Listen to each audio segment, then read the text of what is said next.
our new platform, and you're going to start building your course. And so you come to a screen like this. How would you get started? What's the first thing that you would look at? Instructor resources. And what would you expect to find in there, or what would you like to find in there? I expect to find the PowerPoints. I expect to find animations and videos. I expect to find exercises. The normal, like when I click on instructor resources and connect right now, I expect to see that in there. Okay. Anything that you don't have today that you would like in terms of instructor resources? You can, if you can have, let's say I click on Chapter 2, the Chemistry of Life. Instead of having instructor resources as one folder you see in there, we can have within each one a category that says inside instructor resources for that one chapter. Okay. So instead of me having to go to instructor resources first to look up what I have for that chapter, and then go back into the chapter folder and see what resource, assessments or whatever it is you added to that folder. Why not just have the instructor resources in there as well? So when I click on that folder, everything is there for me to see. Okay. So in addition to instructor resources, when you click on a chapter folder, what would you expect to find in there? Everything related to the chapter, meaning it's the excuse me. I had a cold 2 weeks ago, and I still have that little dry cough. No, I know. Those last forever. So, yeah, I know. It's 2 weeks, and it's not going away. I hate it. So you have so let's say I click on the chemistry chapter. I expect to see, number one, all the, let's say, AP revealed for the chapter should be there. Okay. If you are you going to separate? Are you going to integrate AP revealed into this, or is it going to stay as a separate product? Well, how would you like to see it? Well, I like to have everything integrated as one. Okay. Yeah. So if you notice, I'm not sure I got that idea from when I was evaluating mastering a few weeks ago for my course that I'm going to be teaching in the fall. They had a product called what's that product called? Interactive Physiology, I think. It's like a 10-suite software systems. What they did, they took that out, and now they actually integrated it in each of the chapters. Okay. So what you do is when you click on the chemistry chapter, if there is one module in there that has to do with chemistry, now it's part of the chemistry folder. You would want to see that in there. So that even though that product doesn't really, even though it's called interactive physiology, but it's not as it used to be as one separate product. It's actually embedded in each of the chapters. Okay. So AP Revealed, which is way more powerful than that. AP Revealed I know it's an independent learning management system on its own, but you can actually take that and embed it in those folders. So when I click on the chemistry chapter and I see everything AP Revealed, so I can click AP Revealed, or just chemistry, only the chemistry topics should be in that folder. Okay. And then the same thing, similar with the e-text, if you want to have that in only for chapter 2. And then if you have the assessment and analytics would be only for that one chapter, related in that one chapter. So I know when I click on there, everything for that one unit, from all resources you have, will be in that one folder. So by assessment and analytics, you mean like the report? So if the report, you went in, you'd see how your students did on that one module or chapter. Okay, got it. So what tools do you need to help you find the content that meets your course objectives when you come to a screen like this?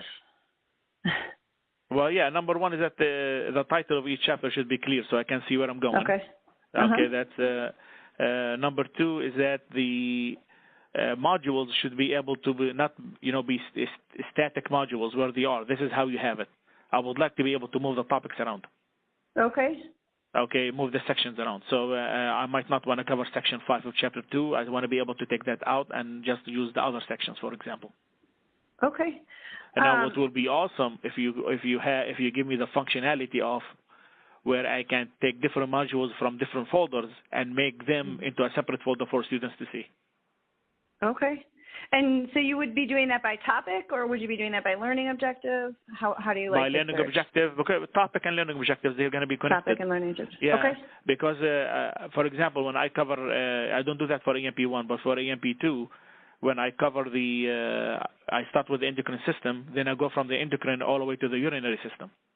I still cover all the chapters in between, but not in the order that they are listed. That they're there. So, well, yeah, because, it makes more sense for me to go from endocrine to urinary, since there's a lot of topics in the endocrine that are part of the urinary system anyway. So some hormones act on the urinary system. So I can connect the topic easily for students and let continue with the same theme throughout the semester. So I go, now if I'm able to go ahead and do a lesson module or a folder where I can actually select how I organize it, how organize the modules, so I can actually give them a better integrative approach to AMP. That would be the way to go. But that's at least in my opinion. Okay. Would you be inclined to use anything like a search or a filter, or do you think you would just use more often the hierarchy of chapters and learning objectives or topics? Yeah, well, the filter is a good option. There's no, it's obviously a good way to go. But the problem is that most of the products I used before, when I click on filter, I mean, it gives me a whole page of, and I don't know where to go. Yeah, so so when you filter it, yes, it filters, but then where to go from that point when you have, let's say, 25 lines? Yeah, too much. Yeah. Okay. If you are not covering all of the material in a chapter within your adopted textbook, how do you handle that with your students? Well, I make it obvious for them that I'm not covering this topic. So I let them know that this is not going to be part of the test. And just, but is the that problem just is that telling them, or is there another way? I usually, let them know via email when I lecture. This is, email. But my basic philosophy is that if you still have to read it on your own. So if I don't cover it, you still have to read it because it might be connected to other chapters that might be important for your field that I missed. So I will just make sure that I have that covered in a way. But yeah, I let them know that I'm not covering it. Plus the assessments and the questions that I ask will not include that part in the test. So I'll make sure that it's not there. Yeah. Okay. All right. So I know you use a lot of videos, and you use videos. It sounds like you use like case study videos and instructional videos. Are there other types of videos that you use? I pretty much use every video you guys have. I mean, I show them all. So from the beginning to end. So usually when I'm in the lab, the last hour of the laboratory, even though it's a 3-hour lab, if an A&P instructor tells you to use the 3 hours, they're lying. We don't use the 3 hours. It's maximum 2 hours. And we have 1 extra hour that you can just pretty much tell the students, you can sit here for review and they leave. Well, in my case, I don't do that. I sit down and I say, okay, we cover the following topics this week. Let's take a look at some videos. And then I open AP Revealed and go through the videos. Of course, it's not. I stop in the middle and I do a little discussion just because I don't want them to fall asleep. So I show them the video and then I talk about it. Then I show another video and I talk about it. And they come in and they're ready to see the videos the last hour. Okay. So yeah, all the videos in AP Revealed, by the time if they finish AMP2, they've seen them all, every single one. Okay. All right. So now I'd like to move on and discussing assignments that are in your course. Okay. So do you require students to complete work before they come to class? I know you said you're using the flipped classroom, so I'm guessing you have some. I do. There is Learn Smart. The Learn Smart they have to do, that's for sure. Smart. The Learn Smart they have to do. But the chapter assessment, I keep it open, and they take it whenever they're ready. They think they understand the chapter, so they have to go through the Learn Smart. They have to listen to my lecture. They have to take notes. If there is videos, they have to see. And then once they're confident, they can take it. And they treat it as if it was it's a mini quiz. It doesn't really count for, it's like 5% of their grade. But they know that they take it as if it was a test. They see how they score. And I tell them I give them full credit at the end of the semester anyway. I just make sure you do it the way I'm telling you to do, which is just take it as if it was a test, see what you score. And then the topics you miss are the topics that you need to go back and review using the resources that are available to you. Okay. And you kind of touched on this, and I actually meant to ask it earlier, but how would you evaluate your students, like in terms of percentages in the grade book? What's the breakdown to make up their score for their grade? Learn Smart and chapter assessments from Connect are 10%. Okay.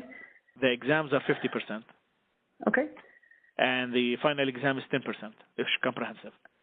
Okay. And the other part, it will be the lab. So you have lab practicals, and that will be laboratory related. Yeah. Okay. And it sounds like you're using